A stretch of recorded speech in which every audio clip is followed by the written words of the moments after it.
In the bustling heart of 17th century Europe, life unfolded in a rhythm dictated by the seasons, the church bells, and the whims of kings. Cobblestone streets echoed with the clatter of horse-drawn carts. Markets brimmed with the aroma of fresh bread and spices, and scholars debated the mysteries of the universe under candlelit ceilings. It was an era of discovery and superstition, where the line between science and sorcery blurred like ink on damp parchment. But one fateful day, in the midst of this ordinary existence, the heavens decided to play a most extraordinary prank. The skies darkened, thunder rumbled like a distant drumroll, and then the rain began. Not just any rain, rain that carried with it a chorus of unexpected guests.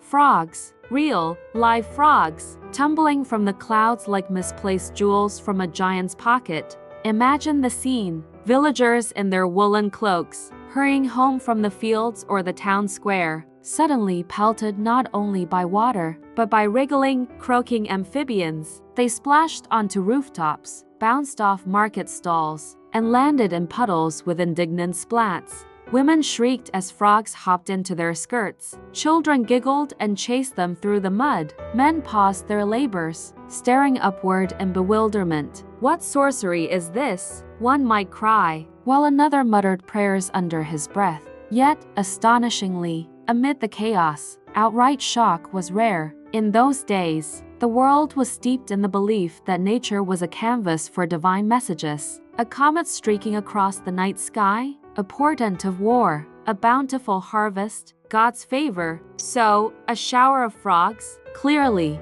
a sign from above, a warning perhaps, or a call to repentance. Historical chronicles from across the continent paint a vivid picture of these bizarre events. In France, the summer of 1683 brought one of the most infamous incidents to the coastal town of La Rochelle. Eyewitness accounts, preserved in dusty archives, describe streams of frogs falling from the sky, as if the clouds had burst open and emptied a hidden pond. Fishermen returning from the sea paused on the docks, their nets forgotten, as the amphibians rained down around them. Some frogs were tiny, no bigger than a thumbnail, while others were plump and fully grown, their skins glistening with moisture. The local magistrate, a stern man named Pierre Duval, reportedly gathered a crowd in the town square to declare it a miracle of judgment, urging all to confess their sins, lest worse plagues follow.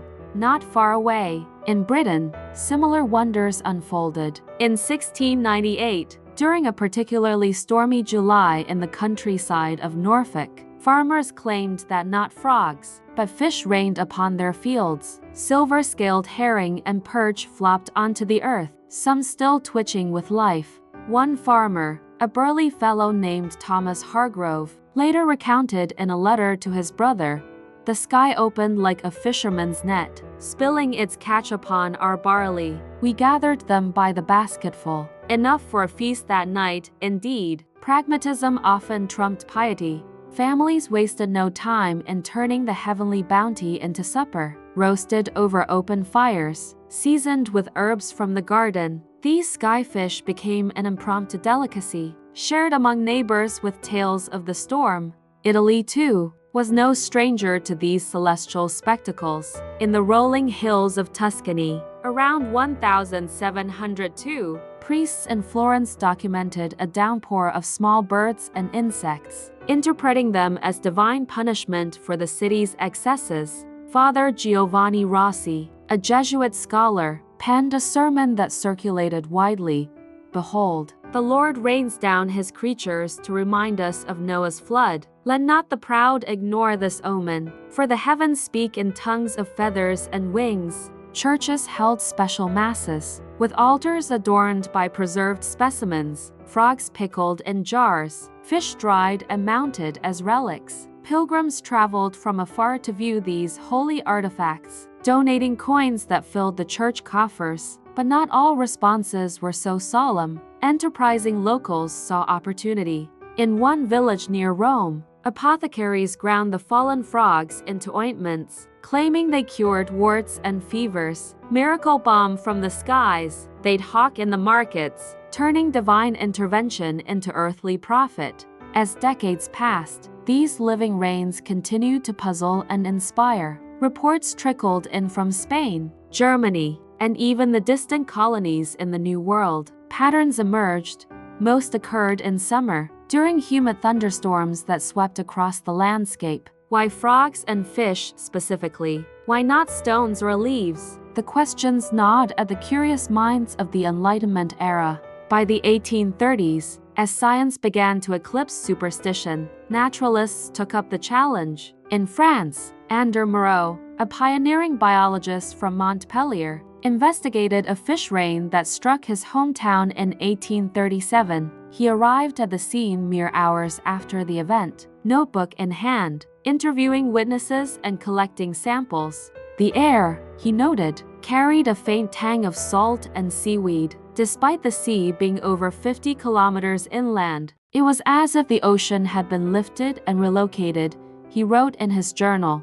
Theories abounded in scholarly circles. Some proposed air reservoirs, invisible pockets in the atmosphere where creatures hibernated until disturbed. Others invoked static electricity, imagining clouds charged like giant Leyden jars, attracting and flinging small animals. Religious scholars clung to divine explanations, authoring lengthy theological treatises that debated whether these were acts of wrath or whimsy from God. One particularly verbose essay from a German monk in 1685 proclaimed, "Such wonders should humble human pride, for what is man but a speck beneath the vast canopy of creation? Let us bow before the frogs, as symbols of our frailty." But the truth, when it finally emerged, was both simpler and more marvelous than any myth. It lay in the mechanics of weather itself.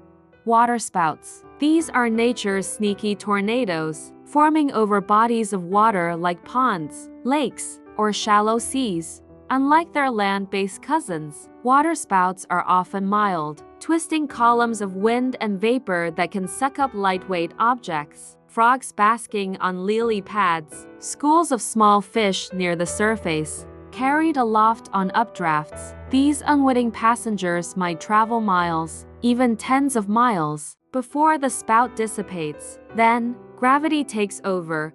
Down they tumble, mingled with raindrops, onto unsuspecting villages below. Visualize it in slow motion, a serene pond in a forested glen, miles from civilization. A storm brews, winds whirl, and suddenly whoosh, a vortex forms, hoovering up a frenzy of frogs mid-leap. They spiral upward, bewildered but unharmed, into the clouds. Meanwhile, in a nearby town, people go about their day, oblivious. The spout weakens, the sky unloads its cargo, and pandemonium ensues. It's nature's ultimate sleight of hand, a prank pulled off with meteorological precision.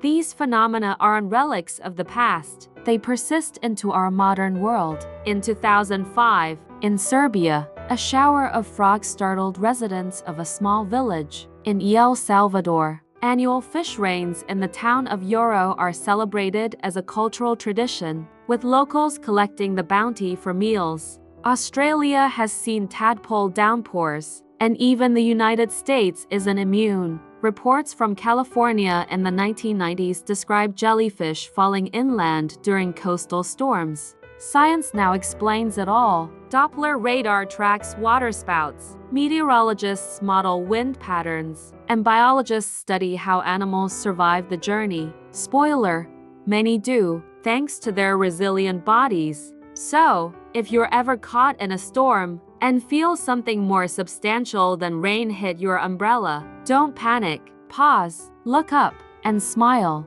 It might just be a waterspout emptying its pockets a few miles away, or perhaps, in that whimsical moment, the sky is reminding us all that amid our structured lives and scientific certainties, there's still room for wonder, chaos, and a good laugh. After all, in a universe full of black holes and quantum quirks, a frog from the clouds is nature's way of saying, keep looking up, you never know what might fall next.